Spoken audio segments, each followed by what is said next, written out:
Easter திருச்சபையின் யூத்கள் சார்பாக உங்கள் அனைவருக்கும் நியூ இயர் வாழ்த்துக்களை தெரிவித்துக் கொள்கிறோம். வந்தோரை வரவேற்பது நம்ம தமிழர் பண்பாடுங்க. அந்த விதத்துல பார்த்துக்கிட்டு இருக்கிறவங்க எல்லாருக்கும் எங்க யூத்கள் சார்பாக வணக்கத்தையும் வந்தனத்தையும் தெரிவித்துக் கொள்கிறோம். வணக்கம் வணக்கம் வணக்கம். என்ன ஆரம்பிச்சிடலாமா?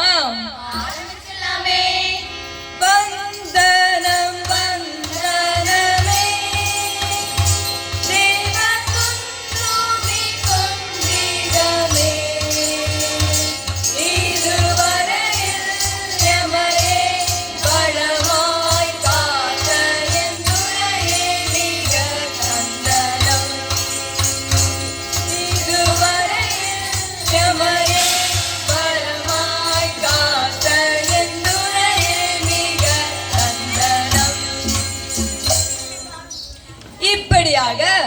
எதை செஞ்சாலும் தேவனுக்குன்னு செய்யும் போது ஒழுங்கா செய்யணும்னு நம்ம வேதாகமத்திலே கொடுத்திருக்கு. ஆமாடா, நம்ம வில்லு பாட்டோட ஒழுங்கு என்ன பாடிடலாமா? தந்தனத்தோம் என்று சொல்லியே வில்லினை பாட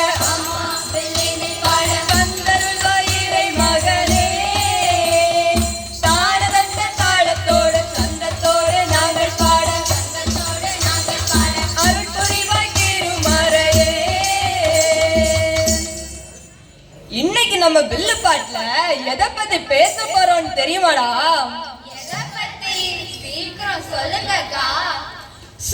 சொல்றேன் கவனமா கேளுங்க. கிமு 604 இருந்து 534 வாழ்ந்து தீமைகளிலிருந்து தன்னை காத்து கொண்ட தானியேலை பத்தி தான் சொல்ல போறேன். அக்கா ஏசப்பா பிறக்கிறதற்கு முன்னாடி பிறந்தவரை பத்தி இப்ப என்னக்கா பேச்சு? ஐயோ, ஏசப்பா பிறக்கிறதுக்கு முன்னாடி பிறந்தாலும் இந்த பாவ உலகத்துல அவர் தன்னை காத்து கொண்டவரே. அப்படியா? யார் இந்த தானியேல்? அவரோட திறமை என்ன, பக்தி என்ன சொல்லுங்கக்கா. சொல்றேன். அறிவு கேட்க அழகு கேட்க வாலிபமும், வாலிபத்துக்கு ஏற்ற தூய்மையும், தூய்மைக்கேற்ற திட நம்பிக்கையும் உடைய வாலிபர்களின் ஒருவர் தான் இந்த தானியேல். என்னக்கா ரொம்ப அழகா இருப்பாரோ? வார்த்தையில எப்படிமா சொல்ல முடியும்? பாட்டா பாடிடலாமா? அழகா இருக்கிற பசங்க எல்லாம் அறிவா இருக்க மாட்டாங்க, அறிவா இருக்கிற பசங்க எல்லாம் அழகா இருக்க மாட்டாங்க, அழகும் அறிவும் கலந்து நம்ம பைபிள்ல இருக்காங்க. அவரு தான் நம்ம தானியேலும் அவரோட நண்பர்களும், அவரை பத்தி நாங்க சொல்ல போறோங்க. பொறுமையோட நீங்க கேளுங்க.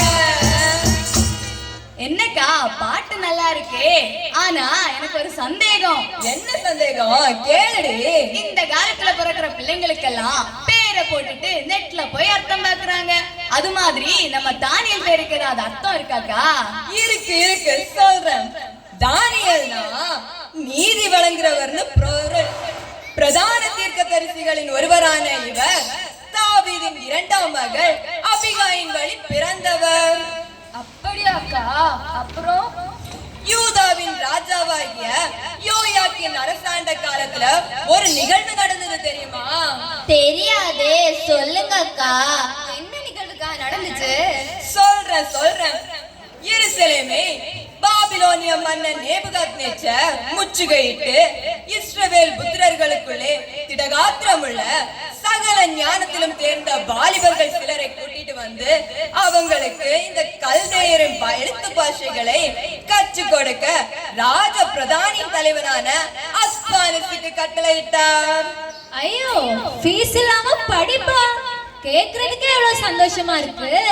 ஆமாடா. அப்புறம் என்ன நடந்தது?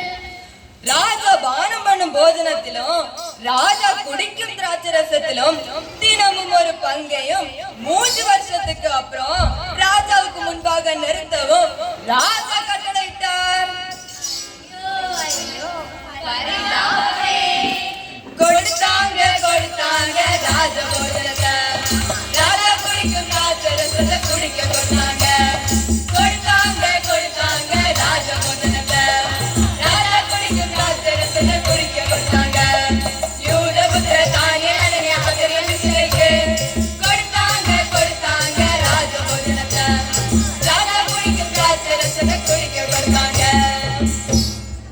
ராஜ பூஜனமா நல்லா ருசிச்சு குடிச்சிருப்பாங்களே.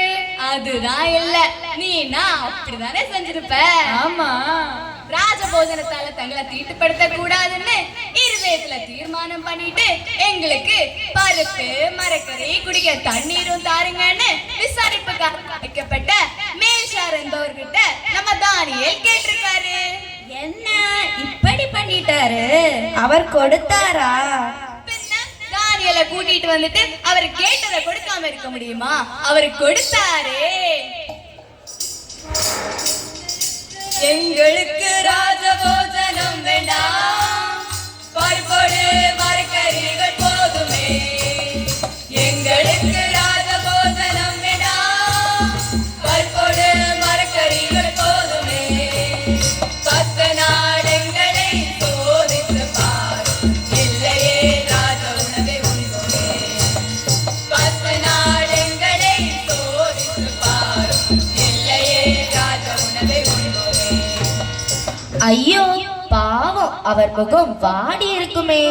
அதுதான் இல்ல, 10 நாள் கழிச்சு அவங்கள சோதிச்சு பார்த்த போது மற்ற வாலிபர்களை பார்க்கலும் அவர்கள் முகம் பிரகாசமா இருந்துச்சு. ஆச்சரியமா இருக்கே, இன்னும் சொல்லுங்கக்கா. சொல்றேன் கேளுங்க. தேவன் ஞானத்தையும் அறிவையும் சாமர்த்தியத்தையும் நம்ம தானியேலுக்கு கொடுத்தாரு. தானியேல சகல தரிசனங்களையும் சொப்பனங்களையும் காணத்தக்க அறிவுள்ளவன் ஆக்கினார்.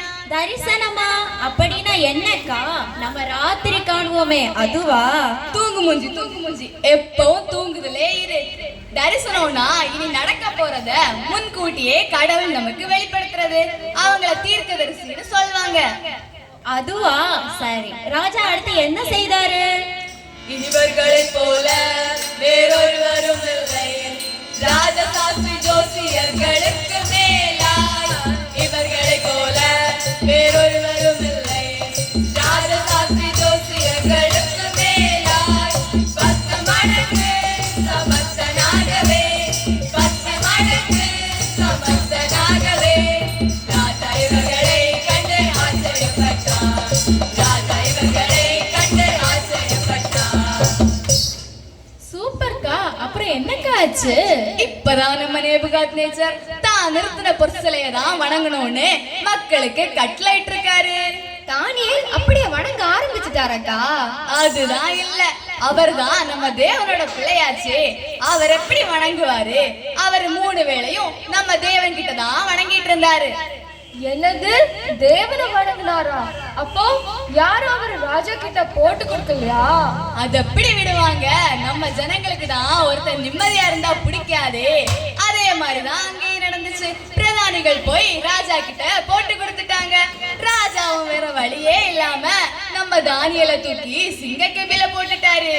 ஐயோ, சிங்கம் கடிச்சிடுச்சா? அது எப்படி முடியும்? தேவனோட பிள்ளைங்க மேல கை வைக்க முடியுமா?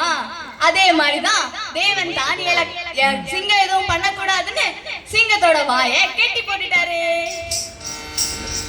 சிங்கக்கெபியில் நான் விழுந்தேன், அவர் என்னோடு அமர்ந்திருந்தார். சுட்டெரிக்கும் அக்கினியில் நடந்தேன், பனித்துளியாய் என்னை நனைத்தார். சிங்கக்கெபியில் நான் விழுந்தேன், அவர் என்னோடு அமர்ந்திருந்தார். சுட்டெரிக்கும் அக்கினியில் நடந்தேன், பனித்துளியாய் என்னை நனைத்தார். சிங்கக்கெபியோ துணை நெருப்போ, அவர் என்னை காத்திடுவார். சிங்கக்கெபியோ துணை நெருப்போ, அவர் என்னை காத்திடுவார். அன்புக்குரிய வாலிபர்களே, என்ன? தூய்மையான வாழ்வு, அர்ப்பணிப்பின் அனுபவம், ஜெபம் இவற்றை கடைபிடித்தா நம்ம கடவுள் உயர்த்துவாரா? என்னடே இவ்வளவு நேரம் நம்ம வில்லுப்பாட்ட பொறுமையா கேட்டுட்டு இருந்தவங்கள வெறுமையாவாக்க அனுப்புறது? அதுக்குதான் சாப்பாடு போடுறாங்களேக்கா. ஆமால, கரெக்டா சாப்பாடும் போடுவாங்க.